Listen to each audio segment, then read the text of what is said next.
While Iran's fires consume everyone, they pass over the Tsar in peace and prosperity as he reaps the rewards. Every fire that breaks out in the Strait of Hormuz is a blank check, signed by a forced world, to be deposited into Moscow's accounts.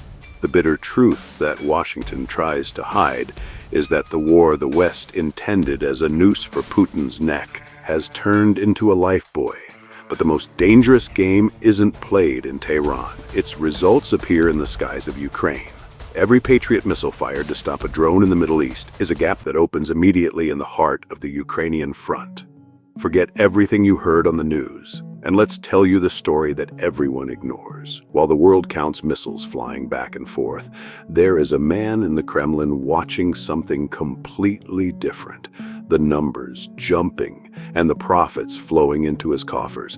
It is as if the war suddenly decided to write a new chapter, tailored perfectly for Moscow. This is the Strait of Hormuz, the world's most vital energy artery. 1/3 of the world's liquefied natural gas and 20% of global oil pass through this narrow point. With the first real threat, the markets exploded, prices jumped, panic seized everyone, and industrial nations began a feverish race for survival. In a single moment, the name they tried to remove from the scene returned: Russia. According to reports from CBS News, Washington has temporarily allowed the sale of Russian oil already at sea, a move aimed at calming the global energy market. On the ground, this returned Moscow to the heart of the game. Daily Russian oil exports jumped to about $230 million in the first 2 weeks of the conflict, an increase of over 26%. Look at this scene. Weekly revenues jumped to about $1 billion. Ships that were stuck are now moving toward India and China. The discounts are shrinking, with Russian oil prices approaching $70 per barrel, while global prices cross the $100 mark. Moscow is no longer selling under pressure, but here is the logic that burns the nerves of the West.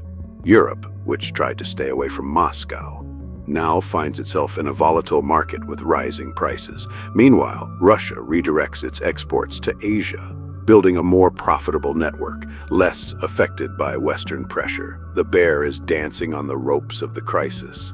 While the Middle East burns, Putin finds himself in front of a financial goldmine. But wait, this isn't just about money. According to the national interest, Russia has gained precious time. Suddenly, the eyes of Washington and NATO have shifted entirely toward the Middle East. Ukraine, which was the center of the world, is fading into the shadows. Every Patriot battery, every interceptor missile costing millions, is being drained in days. According to the Wall Street Journal, this confrontation has consumed hundreds of missiles. Production at Raytheon is limited. Only a few hundred missiles leave the factories each year. If a single ballistic missile requires 2 interceptors, the math is simple. Every missile launched in the Middle East means a hole in Ukraine's sky. This is the dream scenario for Moscow. Russia doesn't need a decisive victory in Iran. It only needs America to stay busy, distracted, and stressed, trying to manage multiple fronts at once. Intelligence reports suggest that Russia and China are providing technical support or data to Iran, not to start a world war, but to keep the fire burning without burning their own fingers. It is the game of playing on the edge of the abyss. However, the picture is not entirely perfect. There is a dark side. Iran, which was providing Russia with suicide drones, is now busy with its own war. The support route is no longer stable, but in the grand calculations, the balance of power tilts in Moscow's favor. The real danger hasn't started yet. As the war drags on, global inflation rises, shipping costs skyrocket, and insurance premiums explode. We are in a complex game, short-term gains that seem legendary against long-term risks that could sweep everyone away. But the question that forces itself now: if Russia wins every day, this war continues. Who actually has the power to stop it? And who is the party that never wants this fire to go out? Subscribe to discover the truth they don't want you to see.